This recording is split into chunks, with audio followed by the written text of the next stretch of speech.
Hello friends, when you are submitting a proposal, there is one very important document which tells the whole story from starting to end.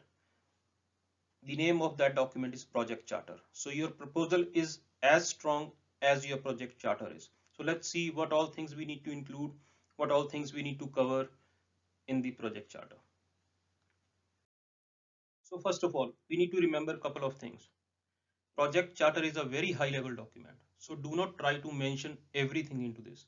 This should give a very simple story about your project in a very smart way, in a very simple way. It should clear the thought what is happening, what do you want to do, and what is the benefit, what are the financial benefits, and who will do what. Nothing more than that is required into that. So let's see what all things we have to mention into this. This charter will be given to senior management or will be presented to senior management. So try to make it as short as you can, but it should tell the story. What do you want to do? Let's see what all things we need to cover now. First thing, project name, project number, project manager name, project sponsor, project start date, project implementation date, and project implementation date actual. These are very simple things which are part of every project proposal or project charter, but I am including one very important thing in the starting itself, which is project implementation date actual. When you mention this date will be mentioned once the implementation is done. That means you are very confident that this will be implemented on time, which will give confidence to the senior management for the approval of your project. Very few people mention it. This is the sign of confidence. So I would suggest that you should go ahead and mention this project implementation date actual. It will be done, it will be filled once the project is implemented. Let's see the next section.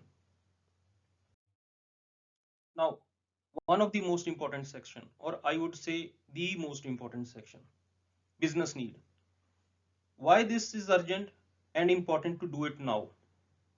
This is very important question. Management wants to know why they want to spend money onto this now. Why is the urgency? Why this is important? So to answer this, you need to build a business case, business need, why this is required.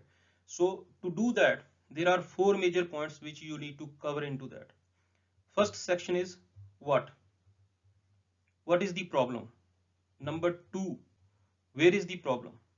Number three, since when is the problem? Number four, what is the impact which is happening right now?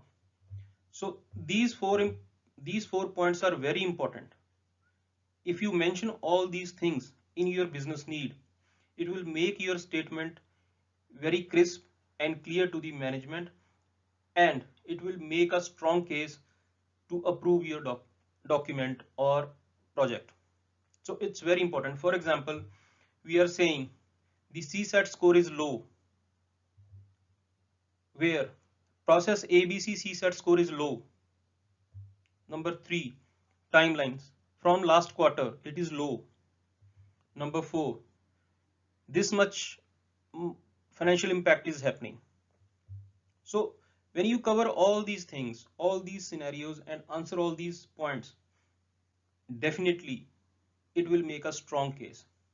So every time try to mention what is the financial impact, because management is more interested in financial management, financial impact than anything else. So do not forget to mention financial impact. If financial impact is more, management is going to approve the project very soon. That is one of the thumb rule. If the financial impact is less, the chances are very low that your project is getting approved. So let's see what we need to cover else. Now you can also mention KPI metrics into this, where what areas are getting impacted. Now let's go to next section. Scope, in scope and out of scope. So what all areas you are gonna cover? This plant, this building, this process, this team, this department is in scope, this building, this process, this building, this plant is not in scope. So whatever is in scope, wherever your work is going on, where you will implement this project, you need to mention in scope. All areas which are not getting touched in this project will be out of scope. Very crisp and clear.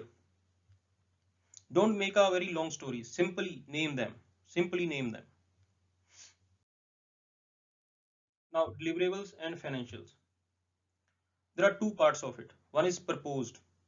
What is the output result or KPI matrix which is proposed as per your analysis? Project implementation cost. You need to cover that. What is the cost which will require to implement this project? And then what is the financial gain which you are planning to have? If the difference of implementation cost or financial gain is not too much or not huge, the project approval rate is very low. Management would like to see what is the cost and what is the financial gain which they are gonna have it after this project. Then second part is actual. Output results, KPI metrics which are actual, and what is the financial result. This will be done after the implementation of the project. Now let's see the next point. Timelines. Whatever phases you are going to cover, just mention the timelines according to your calculation.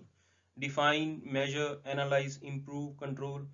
What timeline you need to implement each of the phase. Start date, end date, and actual closure date against each of them.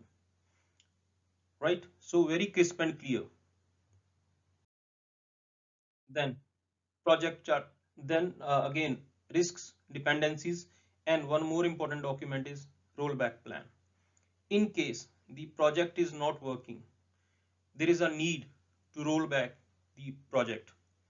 How we will do that?